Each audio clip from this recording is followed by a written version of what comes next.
The air in the lobby was thick and expensive, smelling like polished marble and a floral scent that was probably imported and cost more than my monthly car payment. I was sitting in this ridiculously overstuffed armchair, trying to look like a man patiently waiting for a late-arriving taxi. But on the inside, my stomach felt like someone was kneading sourdough. I had been there for 6 hours. 6 hours of watching people glide in and out of the elevators, checking my phone for texts that would never come, and generally feeling like the world's biggest, most pathetic private investigator. My name is Ray, by the way, and I was about to find out exactly why my wife, Sarah, had been acting so weird lately. I had flown over 8,000 miles on a hunch, a gut feeling that started as a tiny little whisper a few weeks ago and had grown into a screaming siren in my head. Sarah, my wife of 7 years, had told me she was going on a major business trip to Singapore for a week. A high-stakes conference, back-to-back meetings, the whole shebang. It was a huge deal for her career at the business firm we both worked at. She was in marketing, I was in finance. But something about the way she said it was off, too rehearsed, too cheerful. She usually hates packing, but this time she was practically buzzing, meticulously organizing her suitcase like she was preparing for a luxury cruise, not a corporate grind. She even bought a ridiculously expensive new dress, which she casually mentioned was for the closing dinner. I remember the moment I booked the flight. It was 2 a.m., 2 days after she left. I was scrolling through my work emails, totally unable to sleep, and saw a reply all chain that included an itinerary for our department head, Mr. Davies. I had meant to delete it, but something made me click. I skimmed it quickly. Flight times, hotel names, meeting schedules. And then I froze. The hotel name on Mr. Davies' itinerary was the exact same exclusive 5-star place Sarah had mentioned, the Fairmont, Singapore. My first thought was, okay, that makes sense. Maybe they're both speaking or attending the same conference. But then a cold logic started to creep in. Our departments barely intersected. They had no business traveling together. And why hadn't Sarah mentioned he was going too? She knew I didn't love the guy. He had this smarmy, too close management style that always rubbed me the wrong way. A few years ago, he made a really inappropriate comment about her presentation outfit, which I still hadn't forgiven him for. I spent the next 48 hours running through every possible rational explanation. Maybe the entire firm was going? No, I checked the internal calendar. Maybe they got randomly booked into the same hotel? Possible, but unlikely given how far the city is and the sheer number of good hotels. Maybe she was going to surprise me with a souvenir? The paranoia one. I called in sick, claimed a sudden family emergency, booked a plane ticket, using a different airline than theirs, and flew halfway across the world. I didn't tell a soul. Not my best friend, not my sister, absolutely no one. I knew I was either about to catch her in a lie that would destroy my life, or I was about to make the biggest, most insane mistake of my marriage and look like a total lunatic. I kept telling myself, I'm just here to prove my gut wrong. I'm here to see her at the conference, maybe wave hello, and then fly home and apologize for my suspicion. Yeah, right. I checked into a smaller, cheaper hotel about 5 blocks away, but I spent all my time in this place, the Fairmont. I'd sit in the lobby, nursing a single, overpriced mineral water, my eyes glued to the elevator banks. I knew her schedule was packed, so I wasn't expecting an immediate show, but I had a feeling, a horrible, sinking feeling that the meetings weren't the only thing on the agenda. It was almost 8:30 p.m. local time. The lobby was starting to fill up with people dressed for dinner, their voices a low, sophisticated murmur. I was just about to pack it in for the night and admit I was wrong. I wanted to be wrong, when the doors of the central elevator on the far side dinged. My heart hammered against my ribs, hard enough to hurt. The doors slid open, and there they were. First, Mr. Davies, my boss. The suit was immaculate. The smile was a little too wide, and he looked perfectly relaxed, like he was stepping out for a casual stroll. And right beside him, laughing at something he must have just said, was Sarah, my wife. She wasn't wearing a business suit. She was wearing that new, expensive dress. The one she said was for the closing dinner on the last night of her trip. Her arm was tucked casually through his. They weren't just colleagues. They were an item, emerging from a private elevator ride, looking like they were ready for a romantic night out. It was the sight of her hand resting on his forearm, that small, familiar gesture she usually saved for me, that absolutely crushed the air out of my lungs. Every doubt, every logical defense I had built up in my head over the last 2 days shattered into a million pieces. The whisper was a scream now. I didn't move. I didn't shout. I didn't stand up and confront them, which is probably what the old, angry Ray would have done. Instead, I sank further into the armchair, pulling my phone out and discreetly angling the camera. They hadn't seen me. They were too wrapped up in their own little world. I felt this icy calm descend over me, the kind of stillness that comes right before a devastating storm. I had proof now.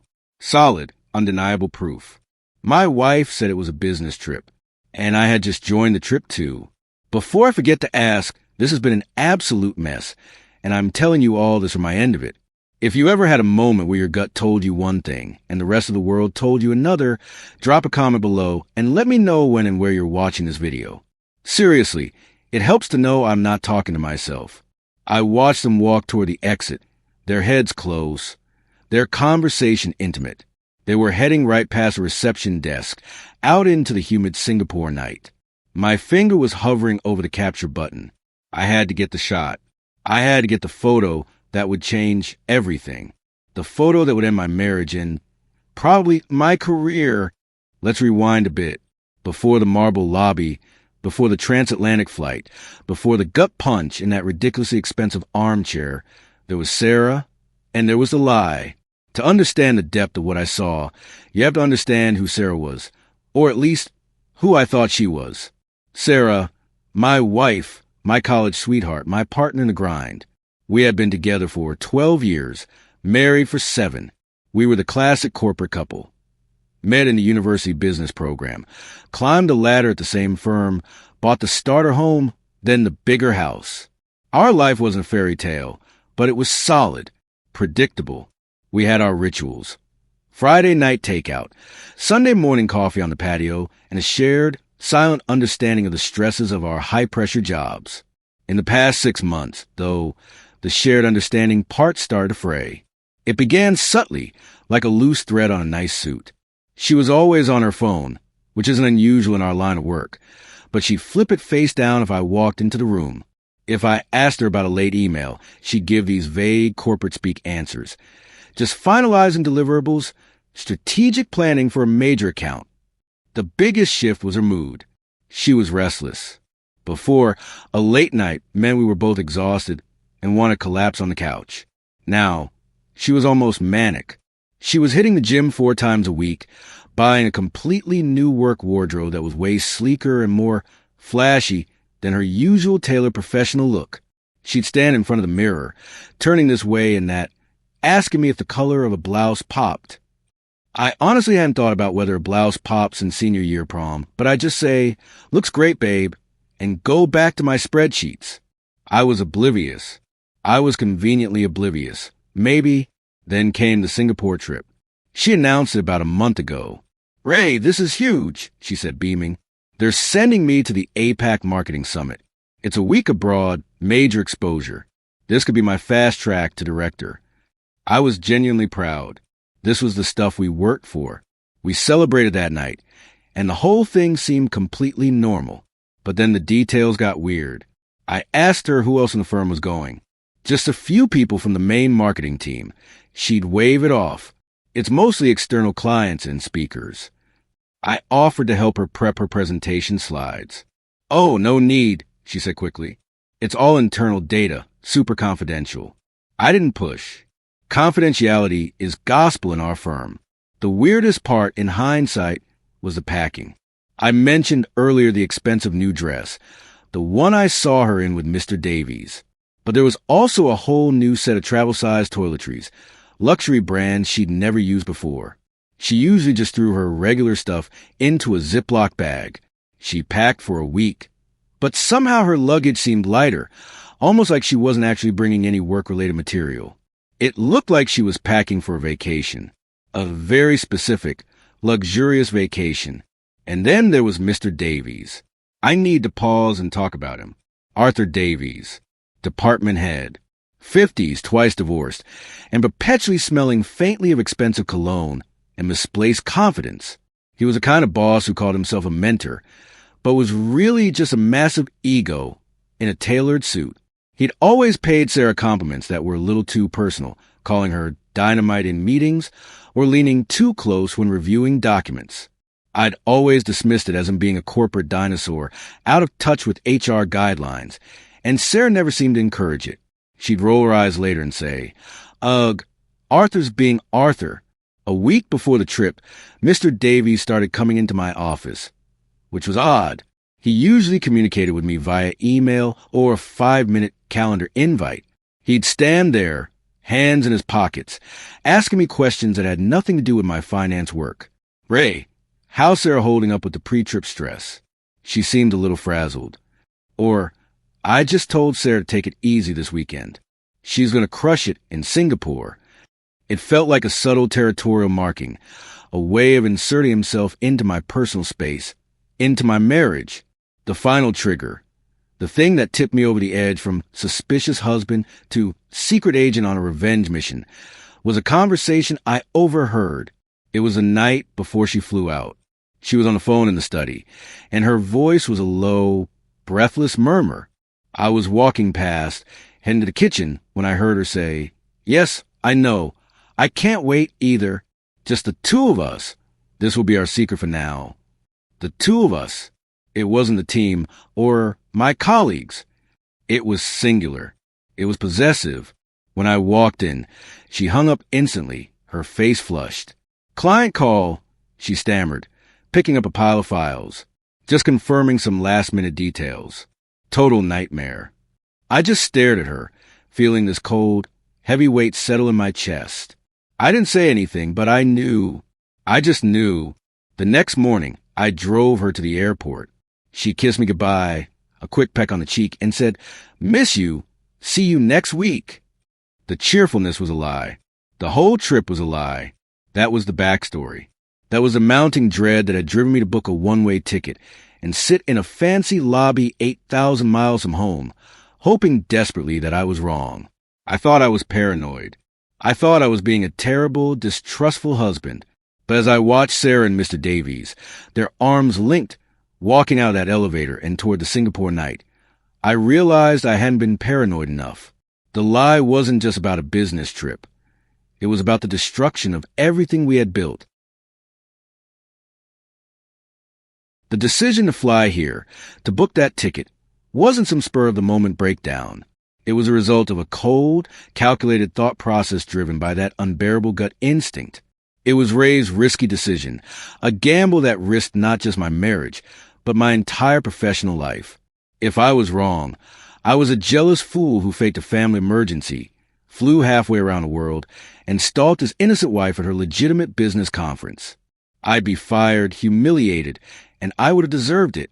But if I was right, well, then I needed proof that was undeniable, something that couldn't be explained away with bad timing or just a working dinner.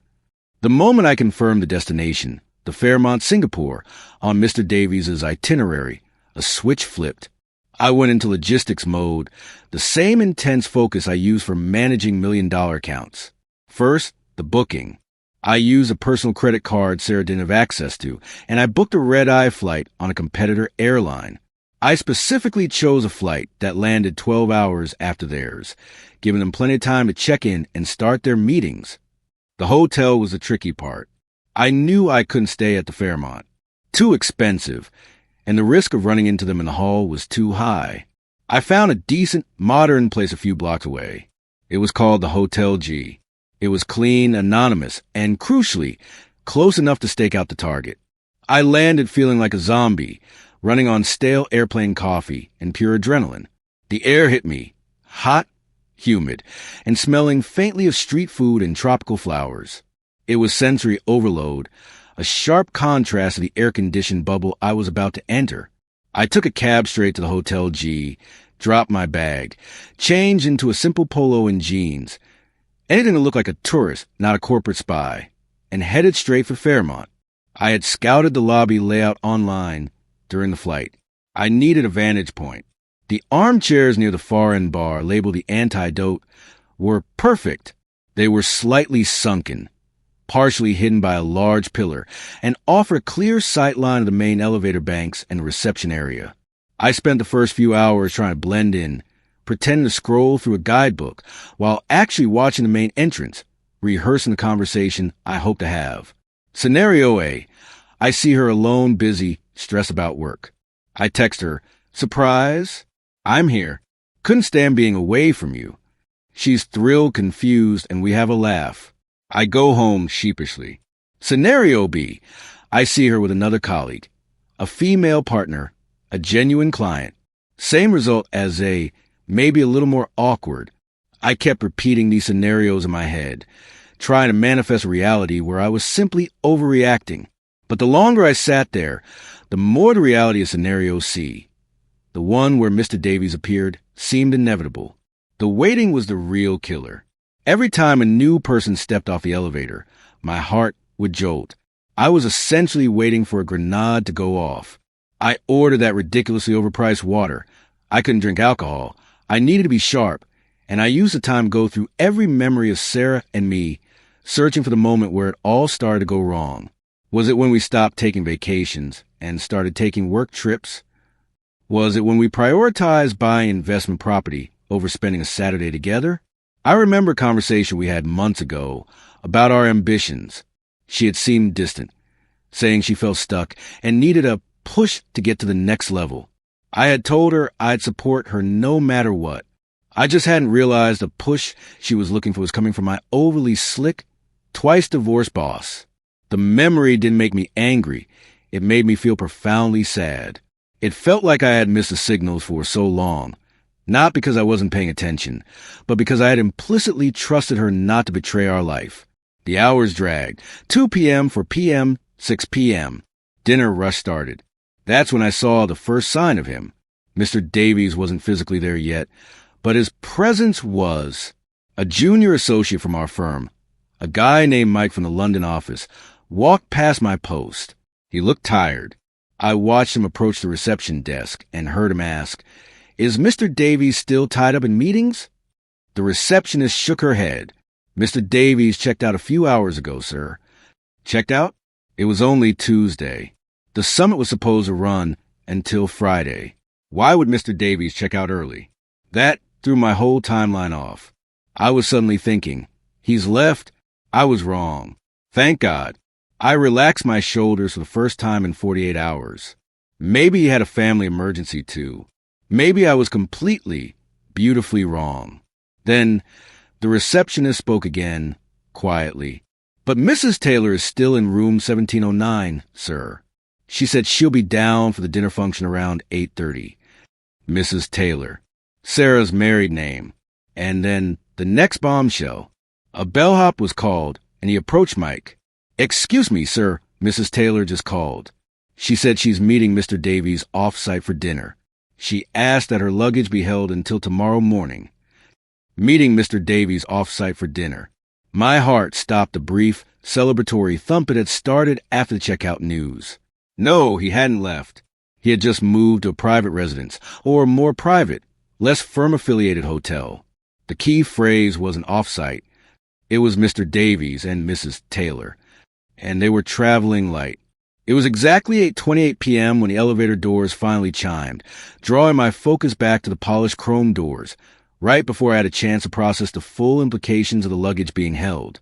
And then the doors opened on the scene I described earlier. Sarah, in the new dress, arm linked with my boss, smiling like she hadn't a care in the world. The calm I had felt vanished, replaced by a surge of white-hot, focused clarity. The photo had to be taken. It was no longer about proving my gut wrong. It was about protecting myself from the wreckage of this lie. The relationship between Sarah and Mr. Davies had been escalating for longer than I realized. Looking back from my vantage point in that awful, expensive lobby, I could now see the breadcrumbs that my paranoia had only half registered. This wasn't just a sudden, ill-advised fling spurred on by a lavish trip. This was a sustained, calculated effort that started back home. This section, for me, is about piecing together that growing, sickening reality where the primary conflict wasn't just a betrayal, but the sheer unprofessional audacity of it happening right under my nose, within the confines of the same business firm. The title I gave in my head was Boss's Too Friendly Interests. It went beyond the occasional inappropriate compliment. It was about how Mr. Davies, Arthur, started to systematically insert himself into Sarah's professional life in a way that offered her opportunity, and him access. I remember distinctly about 8 months ago, Arthur had restructured the marketing accounts. Sarah, who was usually handling the solid but slightly boring municipal bond campaigns, was suddenly given the highly visible, incredibly volatile tech sector accounts. It was a massive promotion in terms of exposure, and I was thrilled for her. Arthur had called me into his office, just for a moment, to casually mention it. "Ray, I'm giving Sarah this big push," he'd said, leaning back in his leather chair. "She's got the hunger. She just needs guidance. I'll be mentoring her closely on this one." At the time, I took it as a compliment to her ability and his recognition of my wife's talent. Now, I saw it for what it was, the establishment of a plausible excuse for continuous private interaction. Suddenly, they had weekly strategy sessions that ran until 7:30 p.m. Sarah would come home energized, not exhausted, but she'd be strangely vague about the details. It was mostly market modeling or just brainstorming on a new logo pitch. The secondary conflict emerged from my own internal moral dilemma. As a finance guy in the same firm, I was deeply ingrained in the professional structure. Arthur Davies wasn't just my wife's boss. He was a gatekeeper in my own career.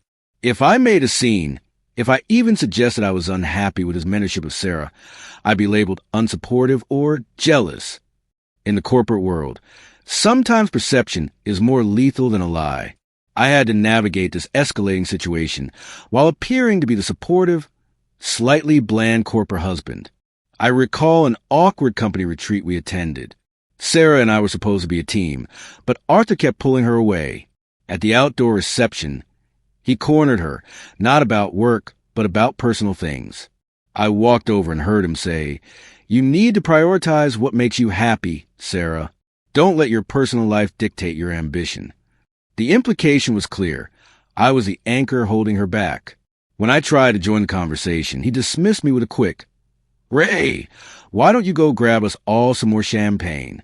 Sarah and I are just finalizing a few Q3 projections." It was a classic corporate power move, cutting me out, making me run errands while he stood shoulder to shoulder with my wife. I should have said something then. I should have told him, "I think I can manage my own wife's champagne, Arthur." But I didn't. I smiled, nodded, and went to get the drinks.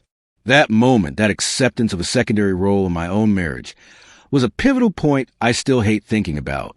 The secondary challenge, the misunderstanding, was rooted in Sarah's sudden emotional distance. I started to believe that the stress of the new accounts and Arthur's intense mentorship was genuinely burning her out, making her snappy and withdrawn. I attributed her late nights and secrecy to the pressure to perform. I tried to give her space, thinking I was helping. "Take some time for yourself, honey," I'd tell her, not realizing she was already taking time for herself and Arthur. I was being the good husband, supportive partner, when in reality, I was just enabling the affair through my well-meaning neglect. This period was a gradual buildup of emotional stakes.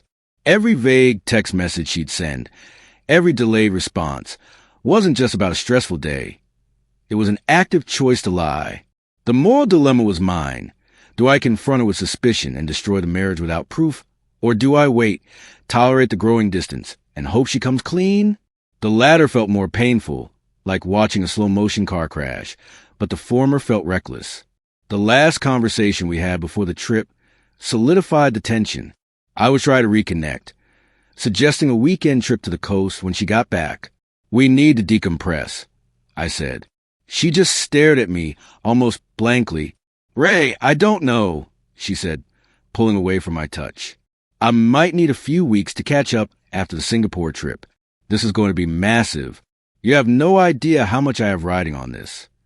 Her eyes were cold, focused entirely on some distant ambition that no longer seemed to include me. The emotional stake was this. She was choosing her career, or perhaps the perceived power of Arthur Davies, over the quiet comfort of our shared life. When I saw them emerge in that elevator, it was a final, devastating piece of the puzzle sliding into place.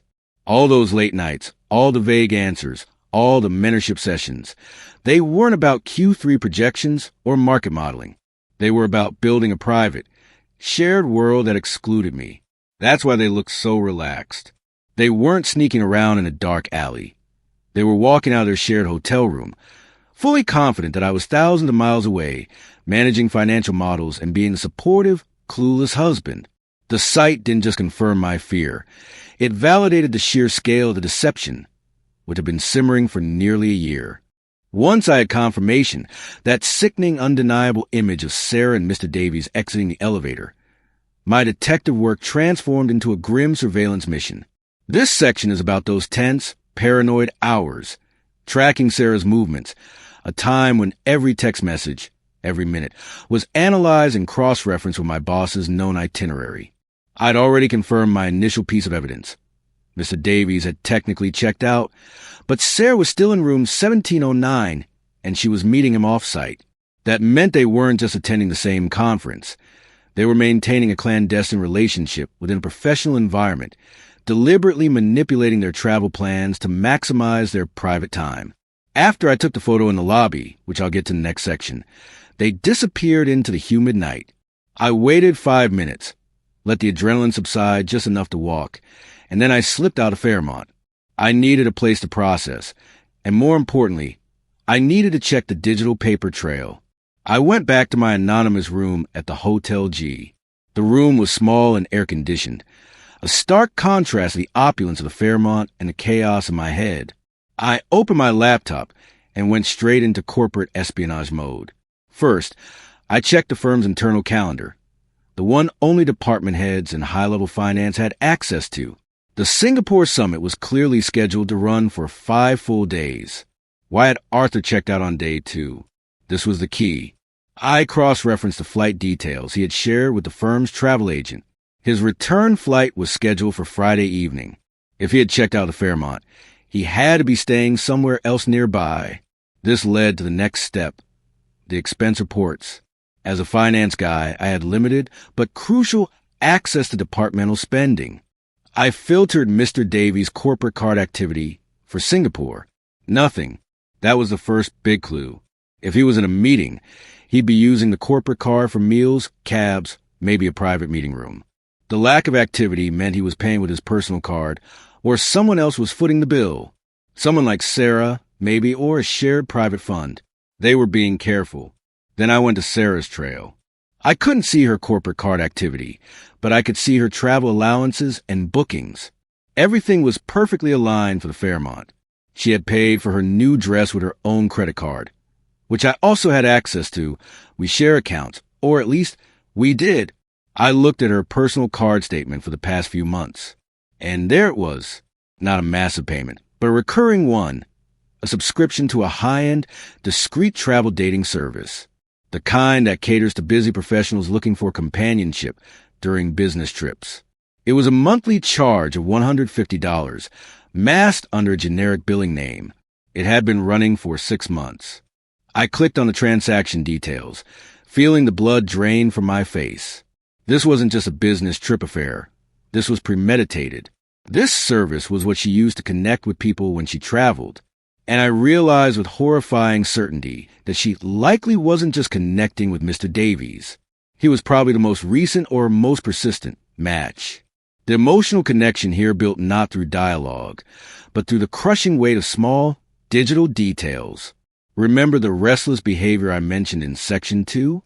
The intense focus on fitness and the new, flashy wardrobe? It wasn't just about career ambition. It was about preparing for the market for multiple discrete encounters. The whole business trip was just a sophisticated cover. I put the laptop away and stared at the ceiling, feeling profoundly violated. It wasn't just the sexual infidelity that hurt. It was the sheer volume of lies I had to climb over just to see the truth. She had woven an entire false reality for me, complete with fake stress, fake ambition, and a fake necessity for late-night calls. The most painful realization was that she had done all this while still sleeping in our bed, while still letting me pay the mortgage and walk the dog.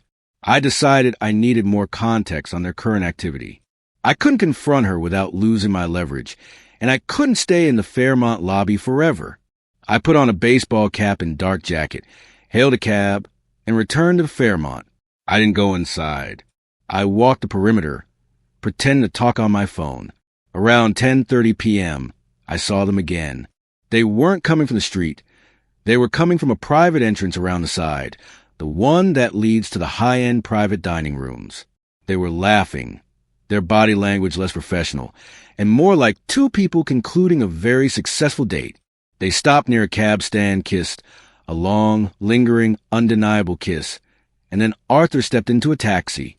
Sarah stood there for a moment, watching the cab pull away, a dreamy, satisfied look on her face. Then she walked back inside, heading toward the main elevators, presumably back up to room 1709. That second sighting, the one with the kiss, confirmed everything the digital trail had hinted at. The whole evening was a lie. The conference was a front. She wasn't just meeting Arthur. She was deeply involved with him, possibly among others she had met through that service. I took another discreet photo of her walking back into the lobby, alone this time, her new dress shimmering under the light. It wasn't as explosive as the first photo, but it showed her returning from a date, not a business dinner. I walked back to my hotel in a daze. My head was buzzing with facts. Arthur's early checkout, the lack of corporate card usage, Sarah's discreet subscription, the kiss. I had enough evidence to blow up both of their careers and my marriage, but I needed a plan that was cold, surgical, and would cause maximum professional impact with minimal personal drama. Confrontation was off the table. Silence and strategic deployment of information was the only way forward. The next day was a blur of calculated waiting and rising tension. I knew Sarah was up in room 1709, likely attending some of the actual summit events during the day, maintaining her cover story. I spent the morning in my hotel, reviewing the evidence, trying to find a pattern in the chaos. I had the photo of them emerging from the elevator, and I had the photo of her returning from their off-site date. That was enough for the nuclear option. But I wanted one more thing, a confirmation of how deep the deception went. Around 4 p.m., I received a text message from Sarah. It was a generic check-in, the kind you send to an out-of-sight husband. How are you holding up? Missing you. Work is crazy, meetings all day. Hope the family emergency isn't too bad. It was a phrase, meetings all day, that snapped my focus. It was a complete and total lie. She was communicating to me that her day was fully booked with the summit. But I knew that for her, the real work was the cover story. I decided to test her. I sent back a short, worried-sounding text. Feeling a bit rough, not sleeping well. Thinking of you. What time is your big client dinner tonight? Want to try and call before you go in? Her reply was almost instantaneous, which was odd for someone allegedly in a serious meeting. Oh, Ray, thanks for checking. Yeah, it's going to be a late one.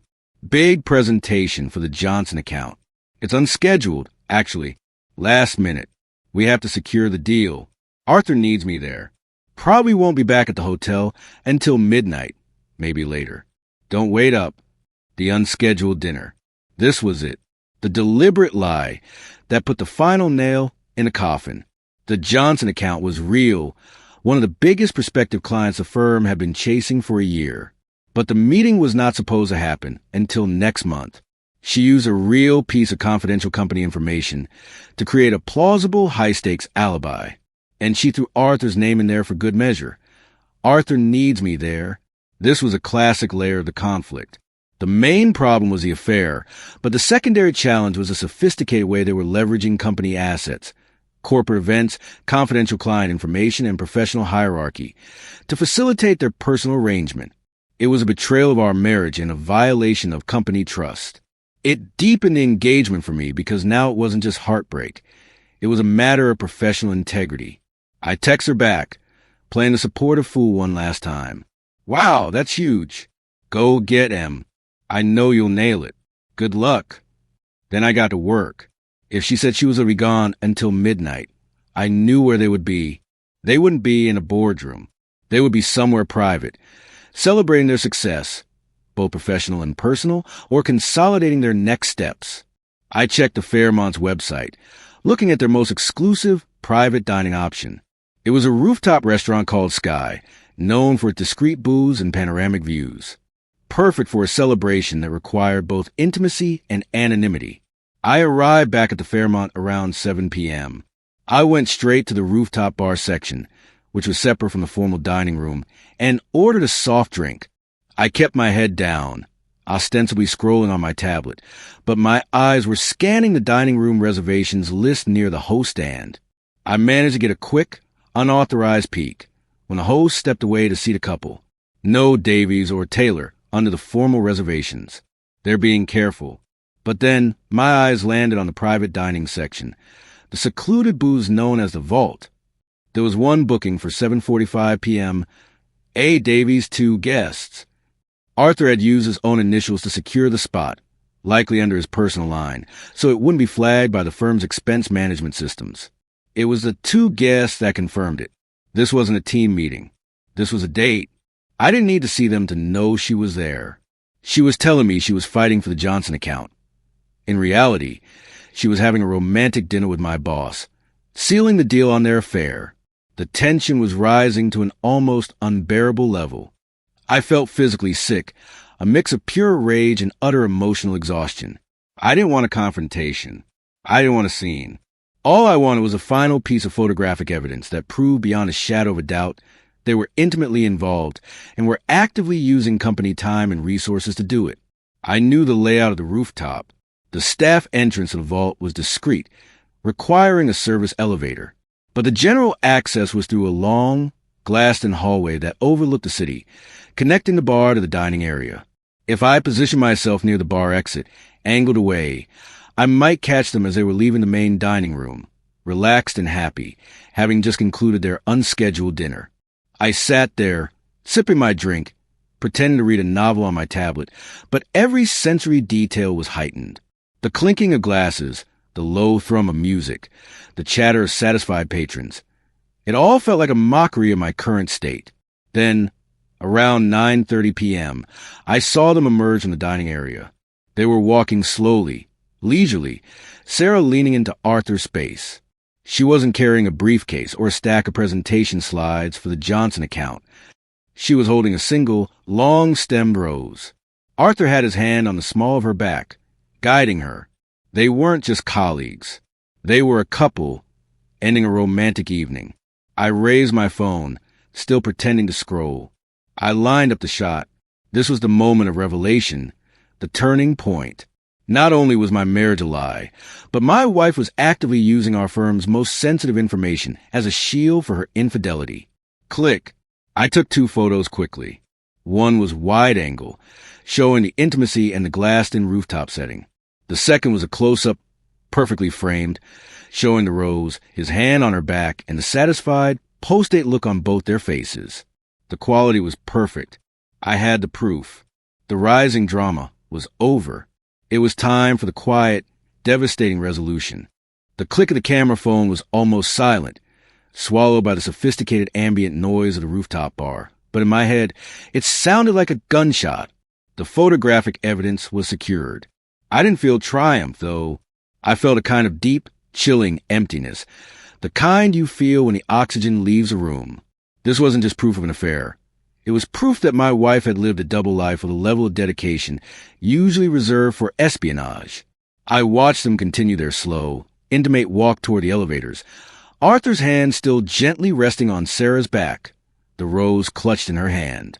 They were the picture of a couple deeply in love, not 2 high-level executives sealing a major client deal. I felt the powerful, irrational urge to throw my drink, to scream her name, to destroy the scene right there in front of the glittering Singapore skyline. But the cold logic of the finance manager took over. Don't engage. Don't get emotional. You have the asset. Deploy it professionally. My revenge wouldn't be loud. It would be utterly devastating and completely untraceable back to an emotional breakdown. It had to be delivered in a way that protected my own reputation and career, while simultaneously obliterating theirs. I stood up, paid for my untouched drink, and took the stairs down 2 flights before taking the main elevator to the ground floor. I needed to move to put distance between myself and the scene of the crime.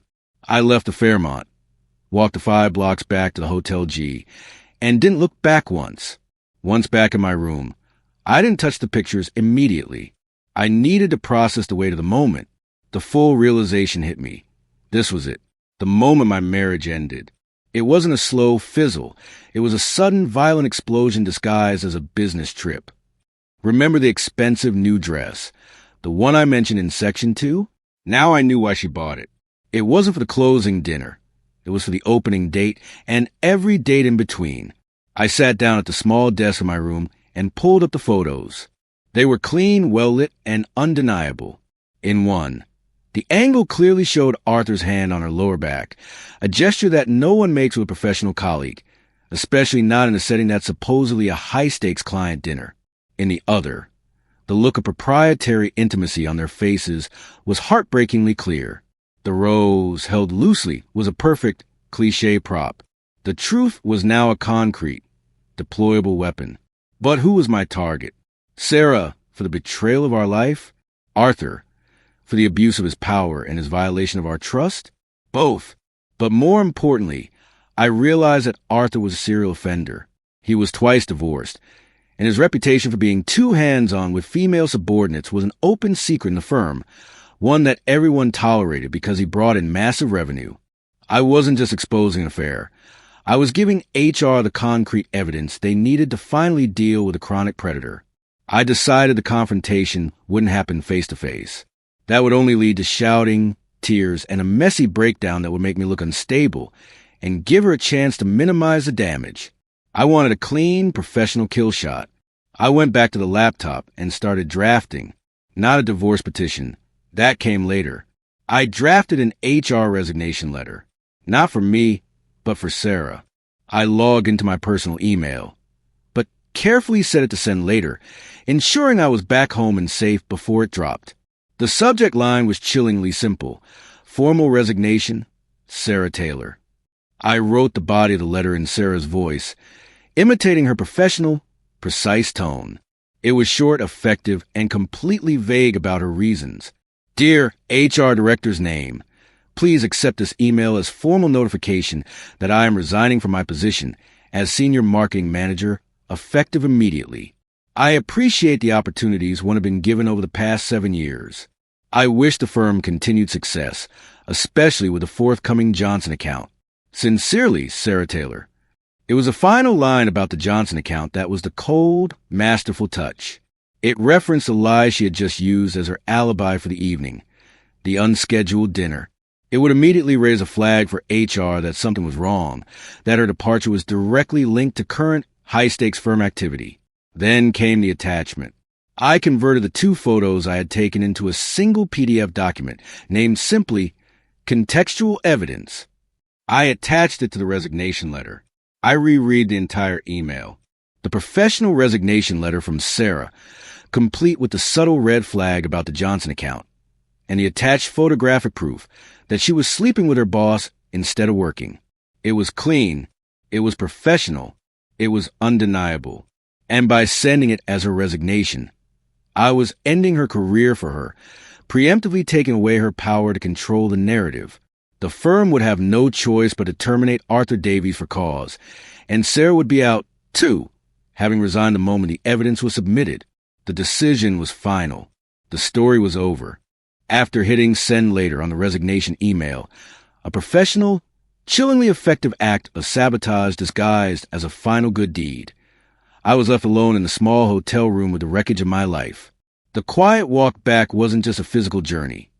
It was a silent, gut-wrenching realization betrayal that followed the high-stakes drama. The tension didn't release. It solidified into a heavy, leaden weight. I deleted the photos from my phone immediately, making sure they existed only in the drafted email and the contextual evidence PDF. I didn't want any trace of them on my device. It felt symbolic. 2. The proof had served its purpose. Now, the physical evidence of their deceit was gone, but the emotional scar was permanent. I sat on the edge of the bed and stared at the dark window. The lights of Singapore blurred into streaky lines. I hadn't cried yet. The rage had burned away the immediate sadness, but now, a profound loneliness began to creep in. I started thinking about the small things, the quiet, daily intimacies that were now exposed as a sham. Remember the Sunday morning coffee ritual I mentioned in Section 2? Sarah would always insist on making the coffee, even if she was exhausted, because she said she liked the smell of the brewing beans mixed with the sound of my morning news radio. Was that a lie, too? Was she already mentally somewhere else, planning her next tryst with Arthur while pouring my coffee? The realization that hurt the most wasn't the physical infidelity, but the sheer effort she must have put into maintaining the facade. She wasn't just not loving me. She was actively deceiving me. She was an actor in a play where I was the main audience and the biggest fool. This wasn't a sudden mistake. It was a sustained, calculated performance over many months, financed by the emotional capital of our marriage. I went over the timeline again, searching for the exact moment I should have known. When Arthur had dismissed me at the company retreat to finalize Q3 projections Section 4, I should have walked away then.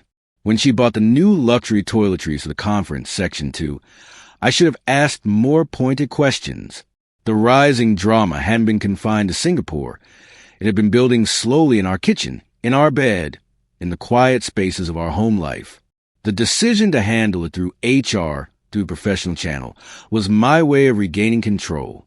If I had confronted her, say, by bursting into room 1709, it would have been a scene. She would have denied, rationalized, or maybe even turned the blame onto me for being suspicious.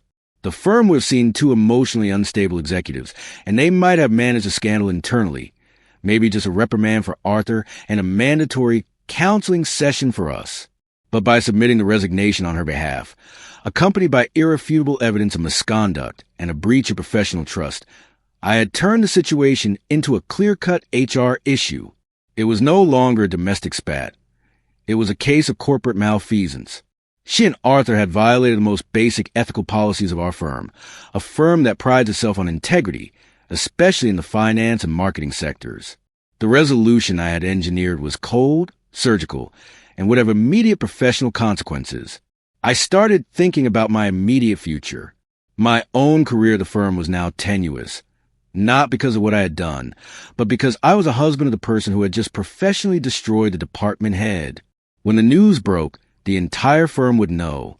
It would be impossible to go back into the finance department and pretend that nothing happened, especially since Arthur was my direct manager. I pulled out my own work laptop, the one I had left in my hotel room back in the U.S., and drafted an email to my own direct supervisor, a senior VP named Ms. Chun. My email was vague, claiming that the family emergency I had cited was escalating, and that I would need to extend my leave indefinitely. I said I was stepping back from my mental health, which, at that moment, was the most honest thing I could have possibly said. I wasn't resigning yet, but I was building my own escape route. I was minimizing professional impact on my life by initiating a clean, quiet withdrawal before the fallout hit. I looked at the time, 10:30 p.m. in Singapore.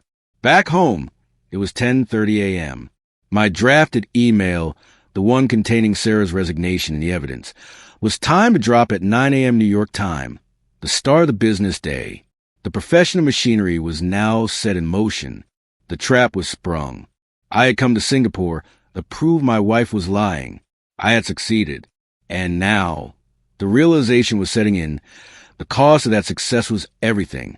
I was back in the States before the clock struck 9 a.m. on Monday in New York. I had taken the first available flight. Flying economy this time, the entire journey a blur of silent self-recrimination and nervous anticipation. I wasn't just waiting for the email to drop. I was waiting for the shockwave it would create. My return was stealthy.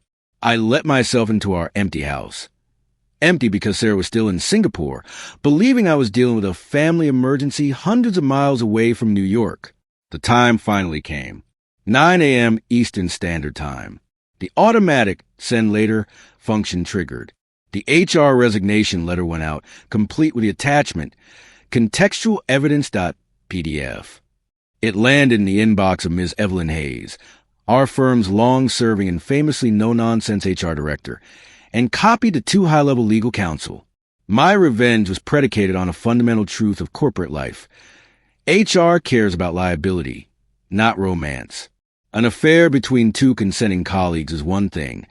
An affair between a department head and a subordinate, where company resources and client-sensitive information, the Johnson account lie, were leveraged as cover, is an immediate, catastrophic breach of ethics. The photos, remember, Section 7, weren't just intimate. They were taken on the company trip, confirming the misuse of corporate funds and time. I sat in my quiet kitchen, drinking lukewarm coffee, waiting for the explosion.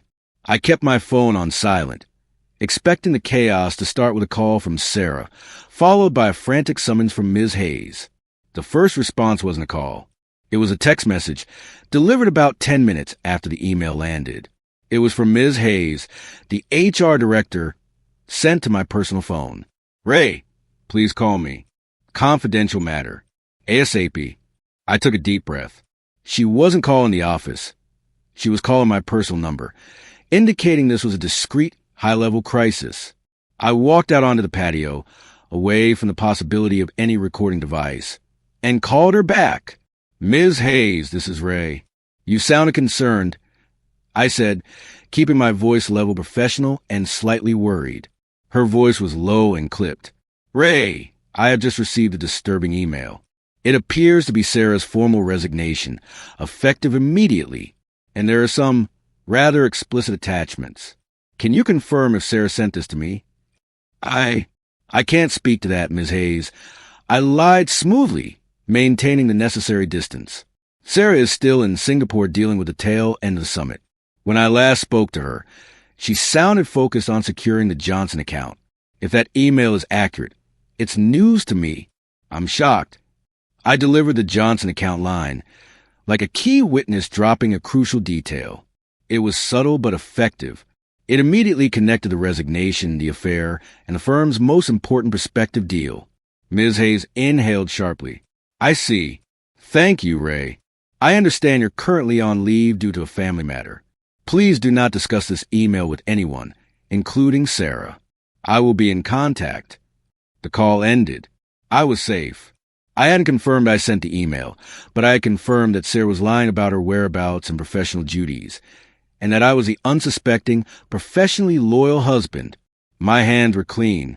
The next call, 10 minutes later, was the one I dreaded. It was Sarah. Her name flashed on the screen, followed by Singapore, a cruel reminder where she was and what she was doing mere hours ago. I answered on the third ring. "Hello? Ray. What the hell is going on? Did you resign for me? Why did I get an email confirmation from HR about my resignation? What did you do?" Her voice was a mixture of panic and raw, blinding fury. She wasn't even attempting to hide the fact that she was guilty. There were no tears of confusion, only the cold shock of being caught. I kept my voice calm, maintaining the high ground of the injured party. "Sarah, you sound distressed. I'm sorry. I've been home dealing with my sick grandmother. I haven't been checking my work email. Did you resign? Don't play dumb with me, Ray. I'm getting texts from Arthur. He says he's been escorted out of Fairmont, that HR is on a call with him, and I need to come back immediately. He said something about a picture. The rooftop? Ray, were you there?" The panic in her voice was pure gold. Arthur was already facing the consequences, probably under suspension and pending investigation. "I don't know what you're talking about, Sarah," I said, letting a slight tremor of confusion and manufacture hurt end of my voice. "I was told you were at the summit, securing the Johnson account. Are you telling me you lied to me? Were you not at the summit?" "Ray, please, this is a misunderstanding. Just tell me what you sent to HR. I'll explain everything when I get home," she pleaded, the composure finally crumbling. The desperation was palpable. She wasn't worried about me. She was worried about her career, which I had just expertly decimated.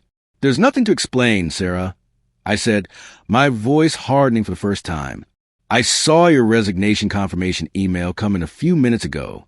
I assume you meant to send it, given you were flying home early and clearly weren't focused on your job. And I know you and Arthur were at the Fairmont. I know you weren't at a client dinner." I paused, letting the silence hang heavy, delivering the final line that was a true resolution to my pain. The business trip is over, Sarah. Our marriage is over. Don't come back here. The locks will be changed. I hung up, placing the phone on the patio table. The silence of the morning felt deafening, but this time it was a peaceful silence. I had delivered the necessary professional closure. The twist, which was the impersonal, devastating delivery of the evidence via HR instead of the expected emotional confrontation. The phone call ended, but the silence wasn't restful. It was the tense calm after an electrical storm. The delivery and the call was complete, but the chaos it triggered was just beginning to ripple through the corporate ecosystem. I had fired the shot. Now I had to deal with the immediate fallout, while Sarah was still stranded thousands of miles away, frantically trying to salvage what I had already destroyed. I kept my phone on the patio table, watching it like a bomb. It rang several more times. Sarah, Arthur, then Sarah again, each call more desperate than the last. I didn't answer. I had delivered my final, clean statement. Don't come back here. The locks will be changed. There was nothing left to say. Any further communication would only invite the emotional mess I was determined to avoid.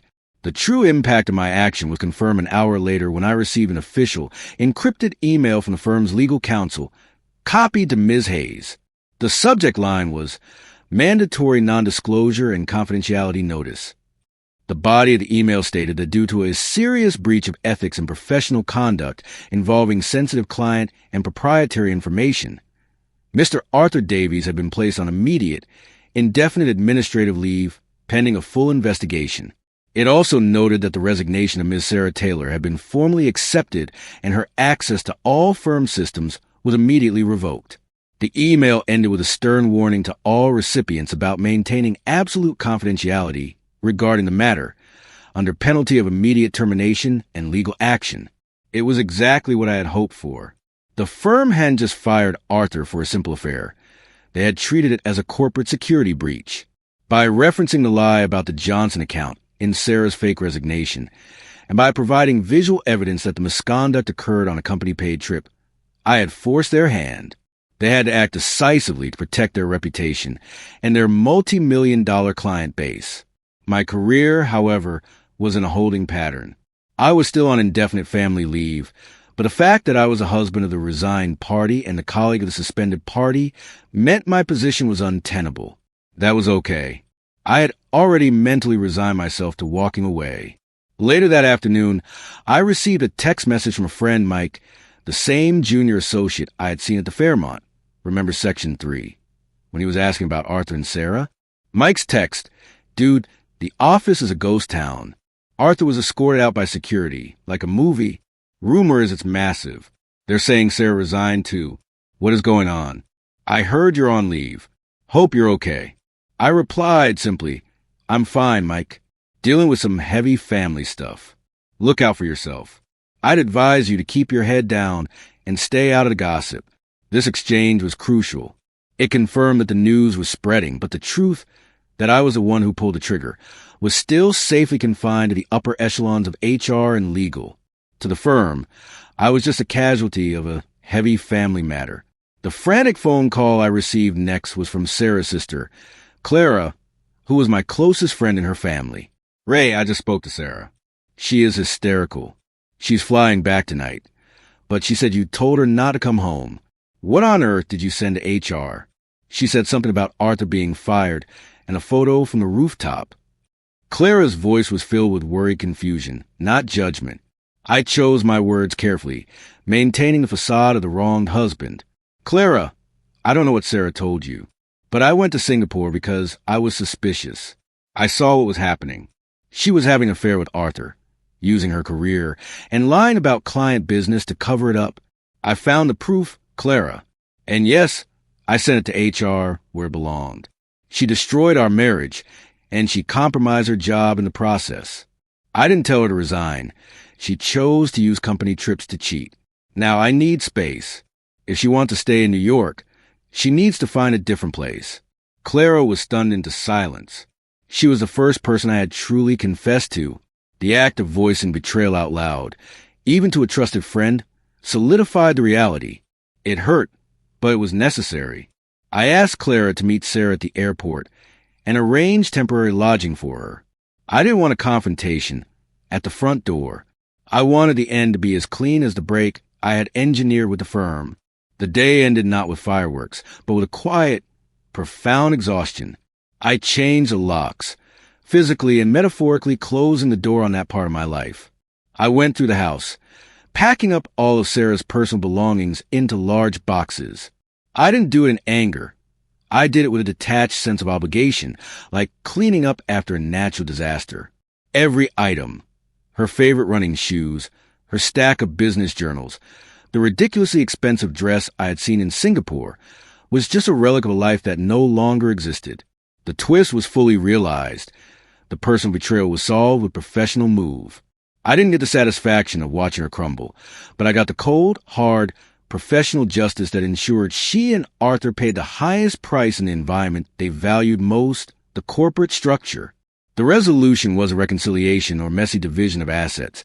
It was an instantaneous, irreversible divorce from two different lives, my wife and my job.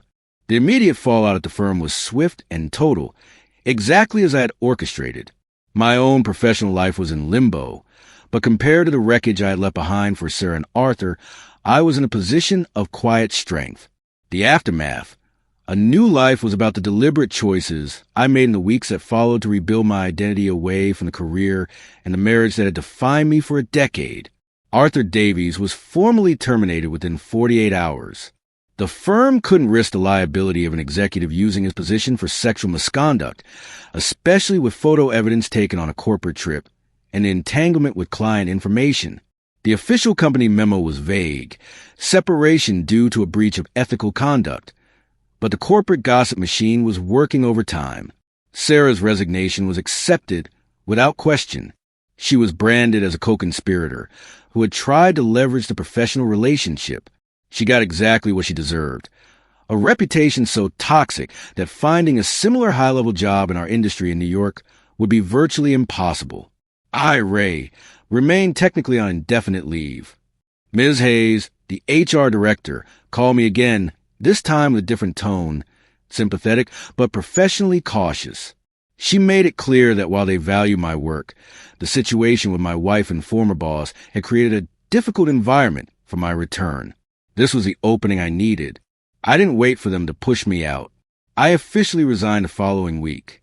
I sent a simple, concise email to Ms. Hayes, thanking her for the opportunities and stating that I needed to pursue a different path to focus on my mental health. I didn't mention Sarah or Arthur. I didn't demand severance. I walked away clean, choosing professional peace over a protracted, messy exit negotiation. This move was crucial. By resigning on my own terms, I retained the narrative that I was a noble husband, broken by betrayal, who was prioritizing his well-being. It shielded me from the firm's toxic atmosphere and the lingering smell of the scandal. Sarah, meanwhile, had returned to New York and was staying with her sister, Clara, just as I had asked. Our only communication was through our attorneys. It was sterile, cold, and exactly the kind of emotional distance I craved. There were no pleading texts, no dramatic confrontations at the house, just legal documents outlining the division of assets. The house, I decided, was hers. It was a massive financial concession, but it was also my way of buying my freedom and my peace. I wanted no financial tie, no physical location to remind me of the life we had built on a foundation of lies. I moved into a small, temporary apartment downtown, a complete change of scenery from the suburbs. For the first few weeks, I felt adrift. The structure of my life, the 9 to 5 grind of mortgage payments, the weekend plans with Sarah, was gone. But in that void, I started to discover a new, quieter version of myself. Remember how I always told myself I was a bland, supportive corporate husband? I realized I had suppressed my own interests for years, always deferring to Sarah's high-energy, high-ambition plans. Now, I found myself drawn to things I hadn't touched since college. I started painting again, abstract, messy canvases that were an outlet for the residual anger and confusion. I started taking long, aimless walks through the city, listen to podcasts about things completely unrelated to finance, history, philosophy, anything that didn't involve quarterly reports. The emotional beat here was a slow, deliberate detaching from the past. I wasn't running away. I was systematically dismantling the old identity to build a new one. I realized that my revenge on Sarah and Arthur had been less about their careers and more about my own freedom. Their destruction, while satisfying, was a side effect. The true victory was my ability to walk away from the toxicity and choose a life that was genuinely mine. I took meetings with former colleagues and friends outside the firm. I explained the situation with honesty and measured sadness, painting myself as a victim of a sophisticated deception. The general reaction was not pity, but admiration for how clinically and cleanly I had handled the nuclear option. My professional reputation remained intact, if not elevated, for my moral stand. The finance community respects cold, surgical precision, even in personal crisis. I started consulting part-time, taking on small, project-based work that I could do from my apartment. The money was less, but the stress was almost non-existent. I had traded a massive, complicated life for a small, simple one, and it felt like breathing fresh air after years in a stale office building. The marriage was over. The career was over. The physical distance was established. I was a free man, scarred but fundamentally intact, quietly building a new life on my own terms. I had faced the darkest truth about my marriage and had dealt with it not with rage, but with cold, professional justice. This was my new normal. The aftermath was painful, but it was my pain and I owned it. I thought the story was over. I had executed my plan perfectly. The clean break, the professional annihilation of their careers, the quiet building of my new free life, as detailed in Section 11. I had achieved my professional closure and my emotional divorce. But life, as it often does, had one last, devastating layer of complexity to reveal. This is the twist and resolution, the one detail that threw all my neat conclusions into chaos. The unresolved paternity question. Months had passed. The divorce was finalized, swift and clinical, thanks to the undeniable evidence I had provided to my attorney. I had settled into my new apartment and my part-time consulting work, finally feeling a semblance of peace. Sarah was gone. Arthur was a distant, ruined figure, and the firm was just a memory. My communication with Sarah was non-existent, but I still had occasional, strictly neutral check-ins with her sister, Clara, who was now my only source of indirect information. One afternoon, Clara called me. She sounded stressed, her usual measured tone replaced by genuine distress. "Ray, I need to tell you something, and I don't know how else to do it. She's pregnant." The news hit me with the force of a physical blow. Pregnant. I hadn't even considered the possibility. We had been trying to have a baby for over a year before the Singapore trip, a detail that now twisted the knife deeper into my gut. The timing had been a constant source of stress in our marriage, and her sudden emotional withdrawal and restlessness, Section 2, had coincided with the peak of our fertility struggles. Pregnant. I finally managed, my voice hollow. "Clara, you know we haven't been..." "That's impossible. We've been separated for months." "I know, Ray, but Sarah is claiming it's yours. She says she found out right before the Singapore trip that it was a surprise and she was going to tell you when she got back. She says she flew home early because of morning sickness, not because of the HR email." My mind raced back, cross-referencing everything. The secretive phone call I overheard, Section 2, where she whispered, "Yes, I know, I can't wait either. Just the two of us. This will be our secret for now." Was she talking to Arthur, or was she talking to a friend about the baby? The entire narrative I had constructed, the elegant framework of lies and betrayal, suddenly felt unstable. The crucial question wasn't she was pregnant, but whose baby it was. The timeline was frighteningly tight. The Singapore trip was in May. If she was pregnant then, it could have been conceived just weeks before she left. Was that the reason for her sudden, frantic push for professional advancement? Was the affair a brief, desperate reaction to the discovery of an unexpected pregnancy? Or had it been going on long enough for Arthur to be the father? The ultimate resolution of my story was not the satisfying downfall of my wife and boss. It was this lingering, profound question that only a paternity test could answer. This twist exposed a new, terrifying moral dilemma, eclipsing the corporate betrayal. If the baby was mine, all my cold, calculated revenge, Sections 7, 9, and 10, was inflicted on the mother of my child. I would have destroyed her career and exiled her from my life, all while she was carrying the child we had longed for. The sophisticated destruction I had engineered would become an act of profound, tragic folly. If the baby was Arthur's, then the level of betrayal was exponentially worse. She had not only cheated on me, she had allowed a situation to develop where she was carrying my boss's child while living with me and planning to pin the paternity on me. It would mean that the business trip was about more than just a quick fling. It was about solidifying a future one way or another with Arthur. I immediately called my attorney, my heart pounding. I instructed him to put a temporary hold on the final dissolution of all assets and to immediately draw up papers demanding a paternity test be included in the settlement. I told him every detail, the timeline, the trip, the affair with Arthur Davies. The resolution, the final closure, became less about anger and more about a desperate need for the truth. I had wanted control, Sections 8 and 10. And now, this final, uncontrollable variable had appeared. It forced me to look beyond the betrayal and focus on a potential child, a life that was completely innocent in all this corporate and marital mess. The photo I took on the rooftop, Section 7, wasn't the end of the story. It was merely the beginning of the end of my old life. The final, true resolution wouldn't be found in an HR memo or divorce decree, but in the results of a lab test. The story of the business trip was resolved. My wife lied, I caught her, and they paid the professional price. But the story of Ray's life and the life of this unborn child was only just beginning. The thought-provoking, lingering question remains. After all the lies and the quiet destruction, what kind of life was waiting for me? And for the baby whose paternity was a final, devastating secret of the business trip?